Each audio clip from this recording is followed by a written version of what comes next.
চলো। Good evening সকলকে। আজকে আমাদের এসএমএস ডিজিটাল এডুকেশনের প্ল্যাটফর্মে সকলকে স্বাগত জানাই। আমাদের আজকের বিষয় হচ্ছে নিট সম্পর্কে আমরা কিভাবে আরো ভালো পারফর্ম করতে পারবো সেই সমস্ত বিষয় নিয়ে। এর আগেও আমরা একটা অলরেডি পডকাস্ট করেছিলাম। তো আজকে আমাদের সেকেন্ড পডকাস্ট। আজকে আমি আমার সঙ্গে উপস্থিত আছেন আমাদের স্পেশাল অতিথি ম্যাম অনিন্দিতা। আমি ওনাকে স্বাগত জানাই এবং আমি Rahul Ghosh, co-founder of the SMS digital education. তো ম্যামকে আমি প্রথমেই ওয়েলকাম জানাই এবং আমি ম্যামের কাছ থেকে আজকে কিছু বিষয় জেনে নেব যে কিভাবে পড়লে স্টুডেন্টরা আরো ভালো পারফর্ম করতে পারবে এবং একটা ম্যাম যেহেতু বায়োলজির, তো সেক্ষেত্রে বায়োলজি বিষয়টা আরো কিভাবে ইমপ্রুভ করা যায়। এবং অনেকে বলে যে নিটের জন্য 12 ঘন্টা পড়ো, মোবাইল ছেড়ে দাও, অনেক বেশি বেশি মক প্র্যাকটিস করো, অনেক কিছু হেনা তেনা। তো সেক্ষেত্রে আমরা কিভাবে বেটার নিজেকে ইমপ্রুভ করতে পারবো সেই সমস্ত বিষয়গুলি জেনে নেব। তো ম্যামকে আমি কিছু বলার জন্য অনুরোধ করছি। ধন্যবাদ। আজকে যারা শুনছো, তোমরা হয়তো ক্লাস 9 বা 10, 11, 12 বা অনেকে আছো যারা ড্রপ করেছো নিট দেবে বলে, বা একবার হয়তো দিয়েছো, বা এমনও কেউ আছো যারা গভর্নমেন্ট জব বা অন্য কোনো এক্সামের অ্যাসপিরেন্ট আছো। তো এই ডিসকাশনটা হওয়ার পর আশা করি তোমরা একটা আইডিয়া পাবে, যাতে তোমরা বুঝতে পারবে যে কিভাবে পড়াশোনা করলে এই নিট বা যে কোনো কম্পিটিটিভ এক্সামকে সহজেই ক্র্যাক করা যায়। একদম ম্যাম। সবার মাথায় একটাই ইমেজ কিন্তু সবসময় ঘোরে, কি টপার মানেই মানে সুপার জিনিয়াস। একটানা 14 থেকে 18 ঘন্টা মোটামুটি পড়লে তবে একটা ভালো র্যাঙ্ক করা যায়। আপনি এই সম্পর্কে কিভাবে বলবেন? এই সম্পর্কে কি বলবেন? না, আমার ধারণা সেটা নয়। সবাই যে জিনিয়াস তা আহ, বিচার করাটা ঠিক হবে না, কারণ জিনিয়াস কেউ তৈরি হয় না, এবং জিনিয়াস কেউ মানে জন্ম নেয় না। জিনিয়াস নিজেকে তৈরি করে নিতে হয়। হার্ডওয়ার্ক, হার্ডওয়ার্ক আর হার্ডওয়ার্ক, এ ছাড়া আর কোনো মন্ত্র নেই বলে আমার মনে হয়। এবার যারা এই ধরো, যারা ফার্স্ট সেকেন্ড থার্ড, যারা ধরো র্যাঙ্ক হোল্ডার, তারা যে সবাই 14 ঘন্টা 15 ঘন্টা পড়ছে তা কিন্তু নয়। তারা যেটা পড়ে সেটা কংক্রিট পড়ে। যেমন তারা 6-7 ঘন্টা বা 10 ঘন্টা পড়লো, তারা কনসিস্টেন্টলি পড়ে এবং ফোকাসড ওয়েতে পড়ে। এবং তাদের মানে এটা ট্যালেন্ট না, এদের হচ্ছে এদের মাইন্ড সেটআপটা এরকম থাকে, যাতে আমরা যেটা পড়ছি সেটাতে যেন আমাদের 100%টা দিয়ে আমরা পড়ি, যাতে আমরা এটাকে মানে পরে যখন এক্সামটা হবে, যাতে আমরা 100% নিজের আউটকামটা আমরা দিতে পারি। আর একটা জিনিস আমি বলবো যে শুধুমাত্র যে পড়লাম বা পড়ে গেলাম, সারাক্ষণ ধরে পড়ে গেলাম, সেটা করলেও চলবে না। একটা সঠিক টাইম টেবিল দরকার, এবং একটা পড়ার একটা স্টাডি প্ল্যান দরকার, যে কোন সময়টা পড়বো, কোন সময়টা রিভিশন করব, কোন সময়টা ভাববো যে এইগুলো মিস হয়ে গেছে, এইগুলো আবার আমরা আরেকবার গিয়ে পড়ে নেব। এবং একটু হলেও সেগুলো মানে আমরা দেখে নেবো যে যেগুলো আমাদের একটু আটকাচ্ছে, বা কোন কোন জায়গাগুলোর আমার একটু সলিউশন লাগবে, বা কোনো এক্সপার্টের সাথে আমাদের সেটাকে একটু বুঝে নিতে হবে। সেই রকম ভাবে আমরা একটা টোটাল প্ল্যানিং করে তবেই আমরা এগোবো, তাতে আমরা অনেক বেটার ফল পাবো। আচ্ছা, থ্যাংক ইউ। আমি নেক্সট আরেকটা কোশ্চেন করবো যে আপনি যে যেটা বললেন যে অনেক ঘন্টা পড়া আর এই যে শর্টলি পড়া, বা স্মার্টলি একটা পড়াশোনা করা, এই স্মার্টলি পড়াশোনা করা আর অনেক ঘন্টা পড়ার মধ্যে পার্থক্যটা কি? ধরে নেওয়া যাক দুজন স্টুডেন্ট আছে। একজন যে আছে সে সারা দিন ধরে পড়ে যাচ্ছে, কিন্তু আসলে দেখা গেল সে পড়ছে কম, কিন্তু বেশিরভাগ সময়টা সে অন্য চিন্তা করছে। মানে সে হয়তো পড়লো হয়তো 1 ঘন্টা, আর বাকি 10 ঘন্টার মধ্যে 9 ঘন্টা সে অন্য চিন্তা করছে, যেটাকে আমরা বলি ডে ড্রিমিং, যে আমি এটা করলে এটা করতে পারবো, বা আমি এত পড়াশোনা করব, কিন্তু সে ভেবেই যাচ্ছে যে আমি এটা করব বা করতে পারি, কিন্তু আসল পড়াশোনা সেটা হচ্ছে না। কিন্তু অন্যজন, যে সেকেন্ড স্টুডেন্ট যাকে আমি বলছি, সে কিন্তু পড়ছে সাপোজ 5 ঘন্টা, কিন্তু সে পড়ছে পুরোটাই কংক্রিট পড়ছে, মানে সে 5 ঘন্টা পুরোটাই নিজেকে ফোকাস করে পুরো সিলেবাসটা কমপ্লিট করছে।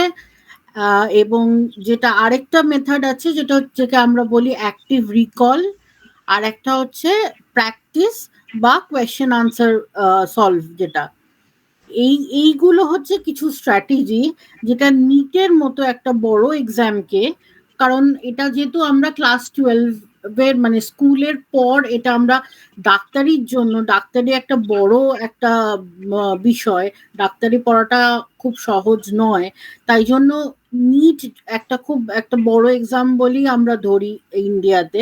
তো সেই জন্য তাদের এইরকম ভাবে যদি আমরা ট্রেন করি, যে আমরা অল্প কিছুক্ষণ পড়ে অ্যাক্টিভ রিকল করে এবং এই কোয়েশ্চেন আনসার সলভ করে, যাতে আমরা খুব ইজিলি ব্যাপারটাকে পড়তে পারি, ওই সারাক্ষণ বসে ভাবনা চিন্তা না করে কংক্রিট পড়াশোনা করি। মানে একটা শর্টলি, একটা স্মার্টলি হুম, পড়াশোনাটা করতে হবে যাতে সে একটা কিছু র‍্যাংক করতে পারে। মানে আমি বই খুলে বসে রইলাম না, অনেকক্ষণ ধরে, সেটা করলে হবে না। মানে না, যেটা পড়তে স্মার্ট হবে সেটা সলিড পড়াশোনা। পড়তে হবে। হুম, একদমই তাই। আমি আরেকটি কোশ্চেনে আসবো ম্যাম, যে হুম, একজন মানে সিরিয়াস নিট অ্যাসপিরেন্ট যে আছে, বা ধরুন ক্লাস 11-12 এর ড্রপার, তো এই ক্ষেত্রে রিয়েলিস্টিক 24 ঘন্টার যে রুটিন সেটা কেমন হতে পারে? ধরো একদিনের আমি একটা প্ল্যান বলছি। ধরো সকালবেলা থেকে বা একটা প্ল্যান সে করে, ধরো কোথাও মনের মধ্যে করলো বা কোথাও একটা লিখে রাখলো। আমি যেটা মনে করি, যে যখন সে ঘুম থেকে ওঠে তার সামনেই যে জিনিসটা পড়ে, কোনো দেওয়াল বা কোনো আলমারি জাতীয় কোনো জিনিস, সেখানে যদি সে প্ল্যানটা লিখে রাখে, তবে কিন্তু সারাদিনের জিনিসটা চোখে পড়লে বারবার সেটা তার চোখে পড়বে এবং সেটা সে মনে রাখতে পারবে। ধরো ভোর 5টার সময় উঠলো, 5টা কি 5:30টায় উঠলো, 2 ঘন্টা সে ধরো ব্রেকফাস্ট বা ইত্যাদি সকালের কাজ সে কিছু করলো, এবং সেগুলো ফ্রেশ ট্রেশ হয়ে নিয়ে কোনো একটা টাফ সাবজেক্টকে সে ধরলো, নিয়ে সেটার সলভ করলো এবং সে কোয়েশ্চেন আনসার বা যেটা তার মনে হলো যে এগুলো টাফ বিষয় লাগছে সেগুলোকে সে পড়ে নিল। বিকজ সকালে উঠলে আমাদের মাইন্ডটা যেহেতু ফ্রেশ থাকে, ওই জন্য প্রথমে কঠিন জিনিসগুলো আমাদের নিতে খুব সুবিধা হয়। এবার চলো তারপরে, যদি ধরো স্কুলে যেতে হয় তাকে, কারণ অনেকেই থেকে পড়া শুরু করে দেয়, তো তারা ধরো স্কুলে গেল, বা স্কুলে যদি নাও যায়, যদি বাড়ি থেকে পড়াশুনো করে, তাহলে সেই সময়টা তারা অন্য কোনো, যেরকম এনসিইআরটির বই যেগুলো আছে সেগুলোর সলভ করলো। যেহেতু নিট আমরা যেহেতু বলছি, যেন বায়োলজিতেই আমরা বেশি স্ট্রেস করব, আর বায়োলজিটা সলভ করা ইটস ভেরি ইম্পর্টেন্ট। তারপরে ধরো নিটের ক্ষেত্রে বায়োলজি, ফিজিক্স, কেমিস্ট্রি এই ৩ টে সাবজেক্টের মধ্যে আপনি বলছেন বায়োলজিটা স্টার্ট করাটাই বেটার। হ্যাঁ, হ্যাঁ, বায়োলজিটা বেশি দরকার, কারণ দেখো পরবর্তীকালে ডাক্তারিতে গিয়ে বায়োলজিটাই তোমার বেশি কাজে লাগবে। ফিজিক্স কেমিস্ট্রি ইম্পর্টেন্ট একদমই তাই। সেটা ঠিকই, ফিজিক্স কেমিস্ট্রিও ভীষণ ইম্পর্টেন্ট, কেমিস্ট্রি খুবই একটা ইম্পর্টেন্ট সাবজেক্ট। এবং ধরো মেডিসিনাল এইগুলো জিনিসপত্রের ক্ষেত্রে সেক্ষেত্রে কেমিস্ট্রি ছাড়া তো একদমই কিছু হবে না। তো একদমই চলে কেমিক্যাল, না, হ্যাঁ, অনঅর্গানিক কেমিস্ট্রিটা তো ভীষণভাবে প্রয়োজন। ভীষণ প্রয়োজন। তো এই ফিজিক্স কেমিস্ট্রি বায়োলজি তিনটেতেই জোর দিয়ে পড়তে হবে, কিন্তু আমি বলবো যেহেতু আমি বায়োলজিতেই স্ট্রেস দিচ্ছি, তারপরে ধরো সে কোচিং ক্লাস গেল বা সেলফ স্টাডি নিয়ে কিছু একটা, ধরো কোনো একটা সাবজেক্ট নিল, ধরো প্রথমে সে প্রথম সাবজেক্টটা পড়লো ফিজিক্স, সেকেন্ডে সে বায়োলজি পড়লো, তো এবারে আসি আমি কেমিস্ট্রিতে, কারণ তিনটেই সাবজেক্ট যেহেতু আমি পড়ছি, তো সে কেমিস্ট্রিটা পড়লো। তো কেমিস্ট্রিটা পড়ে তারপরে ধরো ওই বেলা হয়ে গেল, তো লাঞ্চ, অবভিয়াসলি লাঞ্চ টাইম হয়ে গেল, তো লাঞ্চ করে তো কিছুক্ষণ আমি বলবো রেস্ট নিতে, কারণ ব্রেইনেরও একটা রেস্টের দরকার, সারাক্ষণ শুধু হুম, পড়ে গেলে হবে না। তারপরে অবভিয়াসলি ম্যাম। আসি হ্যাঁ, রেস্ট নেওয়ার পর, তারপরে একটু রেস্ট নেওয়ার পর আমরা এই একটু বিকেলের দিকে আমরা টেস্ট পেপার বা এই ধরনের যেগুলো পেপারস যেগুলো আছে সেগুলো আমরা সলভ করলাম, ঠিক আছে? এবং টপিক ওয়াইজ, এবং টাইমটা খুব ইম্পর্টেন্ট। টাইম ধরে আমাকে সলভ করতে হবে, যে আমি ১ ঘন্টায় কত তাড়াতাড়ি সলভ করতে পারছি। হুম? তো এর শর্টকাটস এগুলো সবকিছু রয়েছে, এবং যত তাড়াতাড়ি তুমি সলভ করতে পারবে, তত তাড়াতাড়ি তোমার মানে আনসারস গুলো বার করতে হবে। যেরকম মানে ফিজিক্সের যেরকম অনেক বড়, বড় অঙ্ক থাকে, এবং সেই অঙ্কের একদম। শর্টকাট মেথডেই তোমাকে যদি তুমি করতে পারো, তবে গিয়েই তুমি তাড়াতাড়ি সেটাকে টাইমের মানে মধ্যে একটা কমপ্লিট টাইম করতে। ম্যানেজমেন্ট হ্যাঁ, সিস্টেমটাকে টাইম ঠিকঠাকভাবে management carry is on very করতে। ইম্পর্টেন্ট। হ্যাঁ, হুম, বিকজ এখন তো টাইম সবই এক্সাম টাইম বেসড এবং কম্পিউটার বেসড। সো কম্পিউটারের টাইমারটা তো তোমার মানে হাতে থাকে না, ওটা অটোমেটিক্যালি টাইম আউট হয়ে যায়। ওই জন্য টাইমটা দেখে খুব প্র্যাকটিস করাটা উচিত আর কি, কারণ time management is very important. তারপরে ধরো সে এমসিকিউ করার পর যদি আর একটু বিকেলের দিকে যদি কোনো লাইভ ক্লাস সে দেখে, বা কোনো কিছু না থাকলে সে ধরো যেটা আগের দিন পড়েছে সেটা ধরো আর একটু রিভিশন করে নিল, বা ধরো যেটা সকালে পড়েছে সেই জিনিসটা আরেকবার রিভাইজ করে নিল, তাহলে সে ঠিক করে নিল যে হ্যাঁ আমার এইগুলো হয়ে গেছে, আর বাকিগুলো কি বাকি আছে সেটা সে সর্ট আউট করে নিল। ঠিক আছে? একদম। তারপরে লাস্টে আমি আসছি রাতের দিকটা, ধরো এই ধরো খাওয়ার জাস্ট আগে, ডিনারের আগে সে যেটা উম ধরো বায়োলজি বা কোনো কেমিস্ট্রি, যে আমরা স্ট্রাকচার, ডায়াগ্রাম এগুলো যদি সে পড়ে নেয় বা দেখে নেয়, তারপরে যদি সে ঘুমোতে যায়, এগুলো ঠিক মাথায় থেকে যায়। এটা এটা মাথায় থেকে যায়, এবং ঘুমানোর আগে এইগুলো দেখে নেওয়াটা খুব জরুরি। মানে আমরা একদম। ভাবি যে হয়তো ঘুমোচ্ছি বলে ব্রেন কাজ করছে না, সেটা কিন্তু একদমই নয়। ব্রেন কিন্তু সারাক্ষণ ২৪ ঘন্টা কাজ করে। এটা খুব ইম্পর্টেন্ট। এবার রাত্রিবেলা এবং জাস্ট শুতে যাওয়ার আগে জাস্ট একটা শর্ট একটা নোট বানাবে, যে আজকে কি, কি পড়লাম, আর কি, কি আজকে শিখলাম, কাল কি, কি পড়বো, আর কি, কি বাকি থেকে গেল। এইটা জাস্ট নোট একদম। ডাউন করে জাস্ট ঘুমিয়ে পড়ো। এই পরের দিন ব্রেকডাউনটা সবার জন্যই খুব দরকার। মানে যারা ধরুন হুম, কম্পিটিটিভ এর জন্য পড়ছে বা ধরুন নিট জেইই এই সমস্ত কিছুর জন্যই পড়ছে। সবার তো এটা জন্য। সকলের জন্যই খুব দরকার। ইভেন যারা বোর্ড এক্সাম দেবে বা ধরুন একদম স্কুল লেভেলের যে সমস্ত ছাত্রছাত্রীরা সবার জন্য হুম। এই ব্রেকডাউন মানে ব্রেকআপটা দরকার, যে কতটা তাদের পড়া হলো, কতটা বাকি আছে, কতটা কোনগুলো রিভিশন করতে হবে সমস্ত বিষয়টা। আসলে আমরা না নিজেকে সবথেকে ভালো এনালাইজ করতে পারি। মানে অ্যাজ আ টিচার যতটা ভালো এনালাইজ করবে, আমরা নিজেরাই নিজের সবথেকে ভালো টিচার। মানে আমার কতটা একদম, পড়া হয়েছে সেটা আমিই ভালো বলতে পারবো। আর একদম কারণ তাই। কতটা এই অ্যাক্টিভ রিকলিং এর মাধ্যমে আমি বুঝতে পারবো, ও তাহলে আমার চ্যাপ্টার 1 থেকে 5 হয়ে গেছে, তাহলে আমার চ্যাপ্টার 6, 7 টা কালকে করলে হয়ে যাবে। তাহলে চ্যাপ্টার 8, 9, 10 পরশু করলে আমার টোটাল চ্যাপ্টার 10 টা হয়ে যাবে। এটা বোর্ড এক্সামের ক্ষেত্রেও প্রযোজ্য, এটা যেকোনো কম্পিটিটিভ এক্সামেও চলবে, এবং নিটের মতো বড় এক্সামে তো চলবেই। নিশ্চয়ই ম্যাম। আমি আরেকটি কোয়েশ্চেন আপনাকে করব, যে ক্লাস যারা 9-10 মানে যারা হুম, ফাউন্ডেশন স্টুডেন্ট এবং অলিম্পিয়াড যে সমস্ত স্টুডেন্টরা অলিম্পিয়াডে দিচ্ছে, এখন অলিম্পিয়াডের খুব কালচার এসেছে। হুম। আমরা ছোটবেলায় কি দিতাম? বৃত্তি এক্সাম দিতাম। সেইটার পরিবর্তে এখন একটা অলিম্পিয়াড বলে যে এক্সামটা হয় সর্বভারতীয়, সেই স্টুডেন্টরা খুব জোর দিচ্ছে। তো এই হুম। যে 9-10 বা যারা বোর্ড এক্সাম দিচ্ছে বা তারা ধরুন এই অলিম্পিয়াড সেই সমস্ত স্টুডেন্টদের জন্য কি আলাদা কোনো সাজেশন আছে? আলাদা সাজেশন বলতে আমি দুটো জিনিসে ফোকাস করব। একটা হলো যে কনসেপ্ট, মানে কনসেপ্ট ক্লিয়ার হওয়া খুব জরুরি। যেকোনো পরীক্ষার ক্ষেত্রে, সেটা অলিম্পিয়াড হোক, বা সেটা কম্পিটিটিভ এক্সাম হোক, বা সেটা বোর্ড এক্সাম হোক। আর হচ্ছে তোমার তার সলিউশন। এই দুটোর যদি একটা কম্বিনেশন তুমি করতে পারো, তাহলে তুমি যেকোনো এক্সামকে আরামসে ক্র্যাক করতে পারবে। অলিম্পিয়াড মানেই অনেকে ভাবে যে ও যারা ফার্স্ট সেকেন্ড থার্ড হয় তারাই শুধু অলিম্পিয়াডে চান্স পাবে। এরম কিন্তু একদমই নয়, এটা এটা ভাবাটাই ভুল। প্রত্যেকটা স্টুডেন্টই কিন্তু অলিম্পিয়াডের জন্য তৈরি হতে পারে এবং প্রত্যেকটা স্টুডেন্টই কিন্তু এবং আমার মনে অলিম্পিয়াডে হয় এটা করতে পারে। প্রত্যেকটা স্টুডেন্টেরই দেয়া উচিত। যাতে একদমই তাই। তাদের একটা ভবিষ্যতে যাতে তারা এই নিট বা এই সমস্ত কম্পিটিটিভ এক্সাম গুলো তারা যাতে দিতে পারে। এই কালচারটা তৈরি করে। একদমই।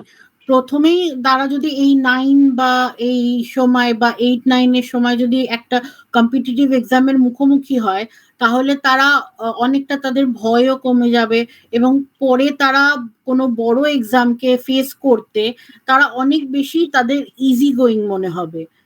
এটার জন্য একদমই। মানে এই ধরনের কম্পিটিশন যেরকম অলিম্পিয়াড যেটা স্কুল লেভেলে হয়, সেইটা দেওয়া খুব জরুরি। আর এমন ভাবার কোনো দরকার নেই যে প্রচন্ড ব্রিলিয়ান্ট হলেই যে অলিম্পিয়াড দেওয়া যাবে তা কিন্তু নয়। যেকোনো স্টুডেন্ট অলিম্পিয়াড দিতে পারে। একদমই তাই। আ আরেকটা জিনিস আমি জানতে চাইবো, অনেকেই বলে যে স্মার্ট স্টাডি করো। কিন্তু মানে সেটা কিভাবে করা যায়? মানে এর একটা সায়েন্টিফিক ওয়ে তো আছে। তো সেই সায়েন্টিফিক ওয়েটা একটু আপনার কাছ থেকে শুনে নেব।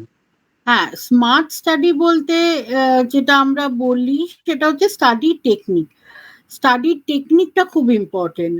একটা ধরো তোমার ফার্স্টে যেটা করলে সেটা হচ্ছে বেস। তোমার বেস সেটা হচ্ছে কনসেপ্ট ক্লিয়ারিং।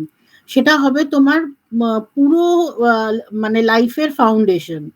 তোমার একদম গোড়া থেকে যদি বেসটা তোমার ক্লিয়ার থাকে বা তোমার যদি কনসেপ্টটা ক্লিয়ার থাকে, মানে কনসেপ্টটাকে হায়ার ক্লিয়ার রাখতে স্টাডিজ হবে একদম। হ্যাঁ, তুমি হায়ার স্টাডিজেও সেটা তোমার দেখবে পরে কাজে লাগবে। সেকেন্ড হচ্ছে তোমার যে স্কুলের সিলেবাস আছে সেইখানে তোমার প্রত্যেকটা চ্যাপ্টারে তোমার যতটুকু দেওয়া আছে তার বাইরেও তুমি কিছু এক্সট্রা পয়েন্টস তুমি নোট ডাউন করে সেটা যে কোনো বই থেকে হোক বা অন্য কোনো জায়গা থেকে হোক সেগুলো নোট ডাউন করে কিছু এক্সট্রা কনসেপ্ট যদি তুমি রাখো সেগুলোও তোমার কম্পিটিটিভ এক্সামে কাজে আসবে। বিশেষ করে অলিম্পিয়াডে তো ভীষণভাবে কাজে আসে। আর আরেকটা হচ্ছে যে এইরকম ভাবে তুমি সবকিছু পরপর ভাবে সাজিয়ে নেবে এমন ভাবেই যাতে তোমার সুবিধা হয়। এত কিছু ভেবে একদম নিজেকে কনফিউশন একদম নিজে একদম কনফিউজ হয়ে গেলে চলবে না। প্রথমে ক্লিয়ার রাখতে হবে কনসেপ্ট, তারপরে এক্সট্রা কনসেপ্ট।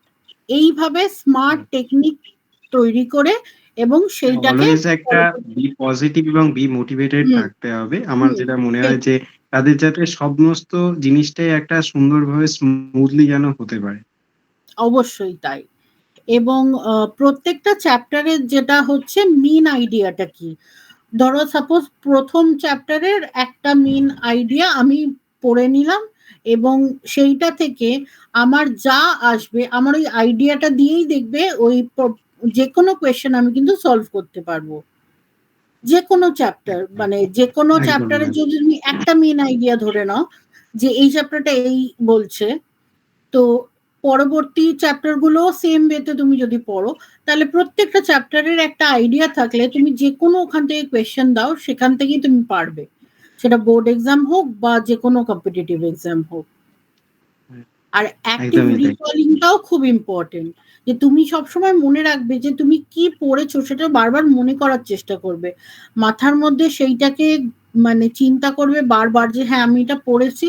হ্যাঁ, আমার সবসময় নিজেকে কনফিডেন্ট মনে হবে যখন আমি অ্যাক্টিভ রিকলিংটা চালু রাখবো। একদম।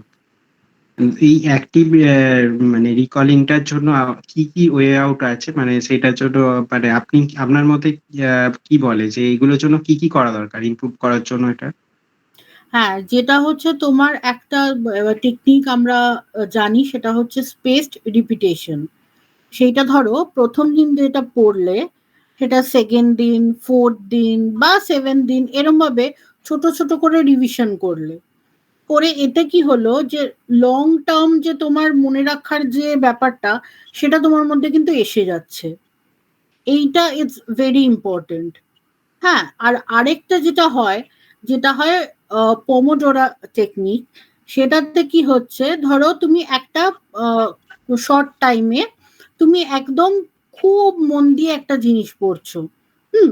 তারপরে ৫ মিনিট কি ৬ মিনিটের দিলে এবং এইভাবে ধরো আ ২০ বা এরকমভাবে ২০-২৫ মিনিট পড়ে আবার একটা ৫ মিনিটের ব্রেক নিলে, আবার ২০-২৫ মিনিট পরে এরকম ৪ টে কি ৫ টা সাইকেল পড়লে ওই একটা আইডিয়া যেটা তোমার মধ্যে ধরো চ্যাপ্টারের একটা আইডিয়া, ওইরকম ভাবে তুমি ছোট ছোট করে যদি ভাগ করে নাও, আমার মনে হয় পুরো যে তোমার সিলেবাসটা এইরকম ভাবে ক্লিয়ার হয়ে যাবে। একদমই তাই। আর এবার আমি একটু সাবজেক্টের মধ্যে আসবো যে রিয়েলিটিটা এটাই যে অনেকে বায়োলজিটা কিভাবে পড়বে বা বায়োলজি কিভাবে নোটস বানাবে এটা বুঝতে পারেন। তো সেক্ষেত্রে আপনি কি করে বলবেন? কি বলবেন যে বায়োলজিটা কিভাবে পড়া দরকার, কতক্ষণ সেটা দরকার, কি কি জিনিসগুলো মাথায় রেখে পড়া দরকার সেই বিষয়ে আপনি কি বলবেন? হ্যাঁ দেখো, বায়োলজি আর আগে যেটা বলেছি এটা হচ্ছে সব থেকে ইম্পর্টেন্ট হচ্ছে কনসেপ্ট। বায়োলজির যদি কনসেপ্ট ক্লিয়ার থাকে, সেটা তোমার মানে সবকিছু তুমি একটা কনসেপ্ট দিয়েই তুমি সলভ করতে পারবে। সাপোজ মানে যেরকম সেল, হোয়াট ইজ সেল, তো সেইটা ধরো তুমি difference between animal cell, plant cell, এরম ভাবে তোমার এক লাইন করে শর্ট নোট করে যদি তুমি নোট ডাউন করো, এবং ধরো পড়েই ধরো হোয়াট ইজ সেল যেটা পড়লে সেটা তুমি পড়ে মানে আপনি না বলতে চাইছেন কিওয়ার্ডস গুলো নোটস করা হ্যাঁ দরকার। কিওয়ার্ডস কিওয়ার্ডস গুলো গুলো, যদি হ্যাঁ, ঠিকঠাক ভাবে যেরকম নোট করা যায় তো হ্যাঁ সেক্ষেত্রে জিনিসগুলো মাথায় থেকে যাবে। হ্যাঁ, যেরকম ধরো খুব একটা বেসিক এক্সাম্পল ধরো প্লান্ট সেল আর অ্যানিমাল সেল, তোমাকে আগেই ডায়াগ্রামটা যদি তুমি চিন্তা করে নাও যে ডিফারেন্সটা কি, প্লান্ট সেলে কি আছে, প্লান্ট সেলে সেল ওয়াল আছে, অ্যানিমাল সেলে সেল ওয়াল নেই, তো এইটা একটা ডিফারেন্স হয়ে গেল। আর একটা কি, অ্যানিমাল সেলে সেন্ট্রোজোম আছে, প্লান্ট সেলে সেন্ট্রোজোম নেই। এটা কিন্তু মানে একদম তুমি দেখেই তুমি বুঝতে পারবে। ওই জন্য তুমি যখন লিখছো, লেখার সাথে সাথে ডায়াগ্রামটাও তুমি যদি এঁকে ফেলতে পারো, তাহলে কনসেপ্টের সাথে সাথে তোমার এই ডায়াগ্রাম যখন তোমার মনে পড়বে, তুমি দেখবে এই ডিফারেন্স গুলো খুব ভালো ক্লিয়ার হয়ে যাবে।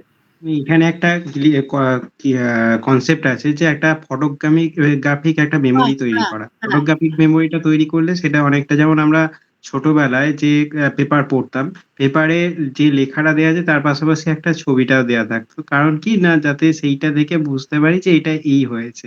তো সেইটাই আরকি যে একটা ফটোগ্রাফিক মেমোরি তৈরি করা যাতে তারা ভবিষ্যতে সেটার একটা এপ্লাই করতে পারে। হ্যাঁ।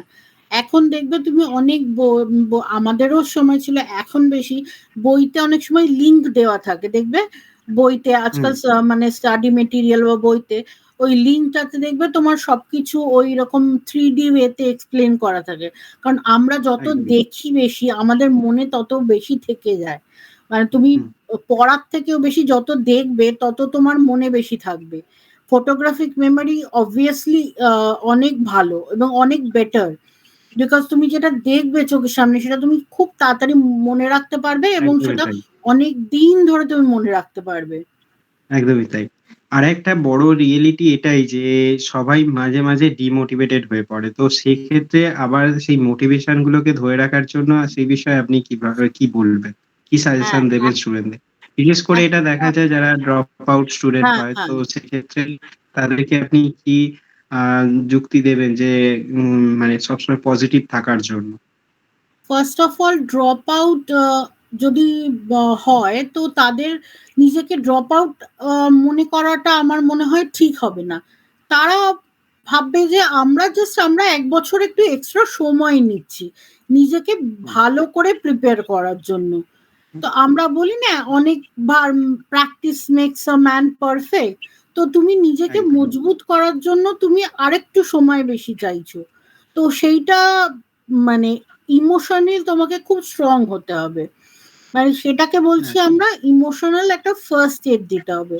সেটা তুমি নিজেকে দিতে হবে, তোমার যারা যাদের সাথে তুমি আছো, তোমার বাবা মা, তোমার পরিবারের লোকজন, সবাইকে ইমোশনাল সাপোর্ট যদি সবাই দেয়, আমার মনে হয় এর চেয়ে ভালো আর কিছু হয় না।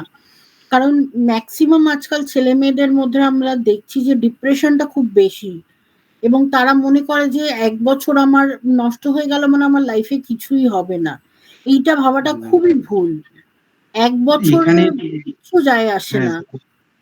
1 বছর চলে যাওয়া এখা মানে কিচ্ছু যায় আসে না। 1 বছরে তুমি নিজেকে আরো বেশি বেশি প্রথম কথা, 1 বছরে তো তুমি আরো বেশি ম্যাচিওর হচ্ছ, আরো বেশি তোমার পড়াশোনার করার প্র্যাকটিস ক্ষমতা বেড়ে সেশনটা যাচ্ছে। বাড়ছে। হুম। তোমার আরো বেশি তোমার কি বলবো পড়াশোনা নেওয়ার ক্ষমতা বাড়ছে। তো তো সেই দিক থেকে মানে দেখতে গেলে তুমি অনেক নলেজটা কিছু অনেকটা ভালো বেশি করছো। গেইন হচ্ছে। হ্যাঁ, অনেক বেশি নলেজটা গেইন অনেকটা হচ্ছে। বেশি গেইন হচ্ছে। হুম। একদমই তাই।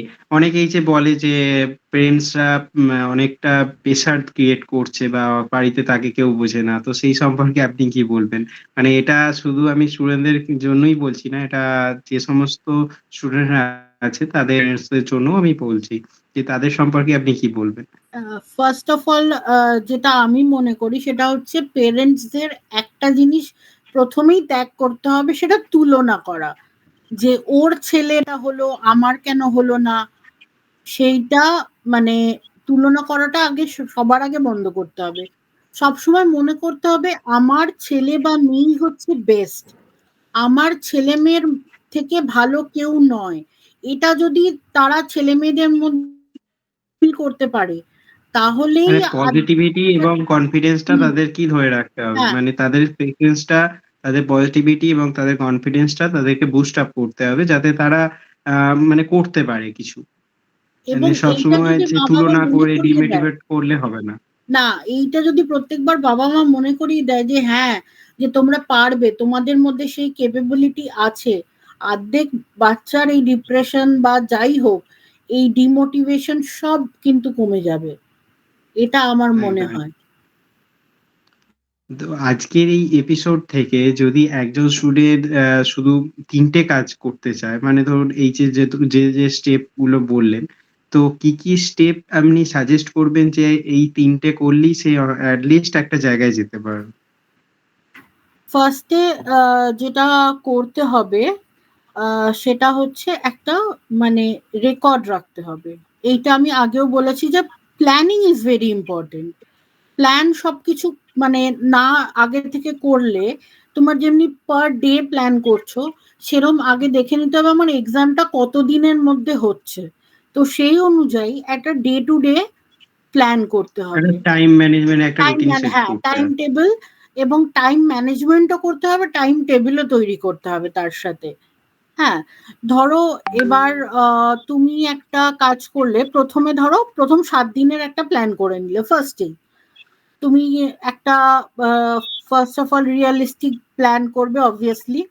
তার মধ্যে সবকিছু থাকবে, যে সকাল, একটা সকালের ব্লক রাখলে, একটা দুপুরের ব্লক রাখলে, একটা রাতের ব্লক রাখলে, এবং এর মধ্যে আরেকটা জিনিস রাখবে, সেটা হচ্ছে একটা এরর কপি। এরর কপির মধ্যে তুমি যেটা লিখবে সেটা হচ্ছে যে আমার এইগুলো হলো না, বা এইগুলো একটা ছোট কারণের জন্য ভুল হলো। তো সেইগুলো ধরো পরের বার যখন তুমি করবে সেইটা একবার দেখে নেবে যে আমার আগের বার কি ভুলটা হয়েছিল। সেকেন্ড টাইম যখন তুমি মক টেস্ট বা অন্য কিছু বা নিজেকে আরো প্রিপেয়ার করার জন্য তুমি বসছো, তুমি দেখে নেবে যে এইগুলো ভুল হয়েছিল, তাহলে এইগুলোর উপর আমাকে বেশি জোর দিতে হবে। সাপোজ আমার চ্যাপ্টার ওয়ানটা একটু কমজোর মনে হচ্ছে, আমি লিখে রাখলাম যে এরার বুকে যে আমার চ্যাপ্টার ওয়ানটা না ঠিক প্রিপেয়ার হয়নি, তাই আমি চ্যাপ্টার ওয়ানটা আরেকবার করব।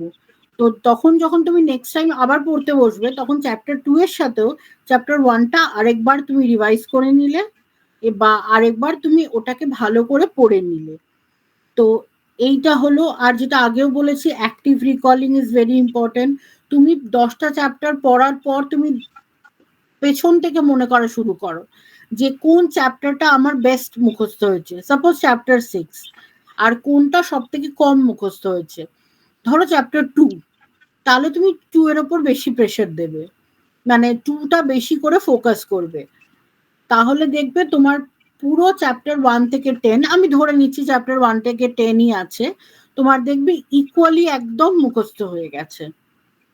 এবং এইগুলোর সাথে সাথে যেটা করতে হবে, এই সিস্টেম ম্যানেজমেন্টটা তাকে নিজেকেই করতে হবে। নিজেকেই স্টুডেন্টকে করতে নিজেকে হবে। আগে করতে হবে। হ্যাঁ, মানে নিজেকেই এটা করতে কোনো হবে। ইনস্টিটিউশন বা কোনো টিচার কেউ কোনোদিন করতে পারবে না। যে এই যেটা আপনি ফার্স্টেই বললেন যে হুম, নিজের ভালোটা নিজেই বুঝতে পারবে। হুম। সবথেকে বড় টিচার হচ্ছে আমরাই, আমাদের হ্যাঁ, নিজেদের টিচার। তো সেক্ষেত্রে নিজেদের জিনিসটা নিজেদেরকেই বুঝতে হবে। তাদের কোন জায়গাটা ডাউট আছে, কোন জায়গাটা প্রবলেমস আছে ইত্যাদিগুলো। হ্যাঁ, আমরা টিচার হিসেবে যারা হেল্প করব সেটা হচ্ছে কোন জায়গাটা তারা বুঝতে পারছে না, কোন জায়গাটাতে তাদের একটু বেশি বোঝানোর দরকার, তাদেরকে মক টেস্ট তৈরি করে দেওয়া, যাতে তারা সেই মক টেস্ট দিয়ে বুঝতে পারে, নিজেকে বুঝতে পারে যে আমার এইগুলো প্রিপেয়ার হয়নি।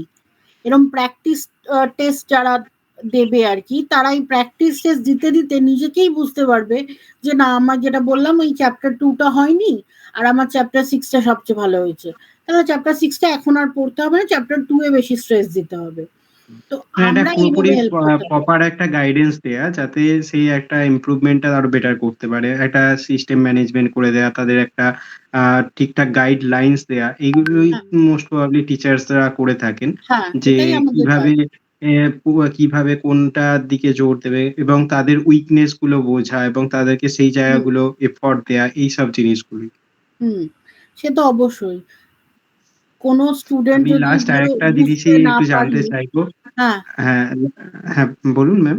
হ্যাঁ, ধরো কোনো স্টুডেন্ট বুঝতে না পারলেও যে আমি যে কি করব, যে আমার ঠিক প্ল্যানিংটা হচ্ছে না, তখন তাকে বুঝে তার প্ল্যানটাও করে দেওয়া আমাদেরই কাজ। একদম, একদম পুরো একদম স্টুডেন্টকে ম্যানেজমেন্ট, একদম স্টুডেন্ট ম্যানেজমেন্ট সিস্টেমটা মানে একদম তাকে একদম শুরু থেকে শেষ পর্যন্ত একদম পরীক্ষায় বসা পর্যন্ত পুরো সম্পূর্ণ গাইডেন্স থাকে একজন টিচারের। মানে হ্যাঁ, এটা গাইডেন্স থাকে এবং পড়তে সমস্ত স্টুডেন্টকে তাদেরকে নিজেদেরকেই নিজেকেই পড়তে হবে। হবে, হ্যাঁ, নিজেকেই পড়তে হবে। তো এবং তাদের যে ডাউটস গুলো এবং হচ্ছে অনেক স্টুডেন্টরা থাকে যে একটা ভয় থাকে তাদের মনের মধ্যে যে আমি যে এটা বুঝতে পারছি না, টিচারকে জিজ্ঞাসা করলে টিচার কি ভাববে? এই জিনিসগুলো একদমই করা যাবে না। সম্পূর্ণ একটা ফ্রিলি একটা অ্যাজ এ মেন্টর হিসাবে তাকে অবশ্যই জিজ্ঞাসা করা দরকার আমার মনে হয়।